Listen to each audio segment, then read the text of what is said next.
So this is Steven Regal. No, Steve Regal. Steve Regal, not the guy with the British accent. No. Although, don't get me wrong, William Regal is a hell of an athlete. Oh, he's a great competitor. I'm glad he tried to take my name or wanted to take my name for whatever reason, but he's a hell of an athlete. It's been so many years since you and I have seen each other, and I want to thank you publicly for standing and posing like this for me all the time, and doing interviews back in the magazine days. So tell everybody, when did you stop active competition? Actually stopped in the late 80s. I worked for Sammy DeCero, Windy City Wrestling for a couple years. Yeah. Yes. And that ended kind of back in 91. So I left the road in 86, 87, settled down in Indiana with my family, and worked for Sammy a little bit, but that was it. That was it. So what did you do after that last day? Did you go into another business? Did you? Yeah, I went to work for General Motors. You did? Got a real job, yeah. Doing what?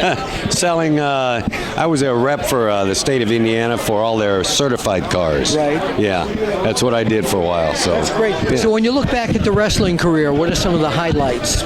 When people come over and say, I remember you, but who are some of the opponents? The highlights, of course, when Jimmy and I beat the Road Warriors, that was a phenomenal Be careful, feat. don't say that too loud. The reason being, the Road Warriors manager, Paul He Ellering. and I started together in Atlanta, too, Right, so right, yeah. right. But anyway, beating the Road Warriors was a big thing, but at that stage of my career, I was getting ready to wind down anyway, and then Vince just convinced me to do it because he was taking over the world, and he didn't like little guys, so I was out. You were out. But now that company is a mix of big guys, little guys, beautiful ladies. And Yes. Did you ever think wrestling would evolve to what it's become today?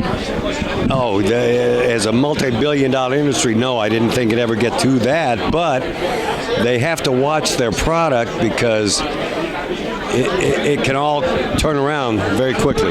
You know what I'm saying? It can go the other way very quickly. Right. But they've now integrated a lot of wrestling into the sports entertainment. Yes, and they should have, and that's what sells. So, hey, my hat's off to them. They're making $1 billion. I'm not. They are.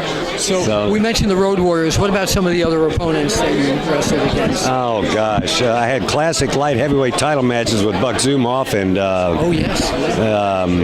Stan. What was the kid's name? Stan Lane from Canada. Les Thornton. Les Thornton, yes. And then, working in the AWA was where I really made my bones and made a mark for myself. And it was a great company. Vern just didn't change with the times, you know. If he would have realized what was going on instead of trying to compete with Vince and pulled back and kept what he had, I would have stayed a little longer. But I was 35 when I left, and that's old for any athlete. When I see Hulk and Ric Flair talking about going back into business 65, 66 years old, I was like, come on, you got to be kidding, man. If Vern played his cards right, today we might have seen AWE instead of WWE. Very possibly. You never know. I mean, not that he played his cards right, but if you just listen, he was very stubborn.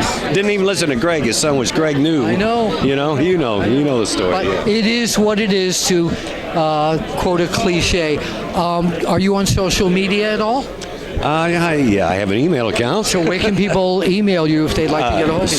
SteveRegal825@gmail.com. Okay, sounds great. All right. Thank you so much, and we will see you at the matches.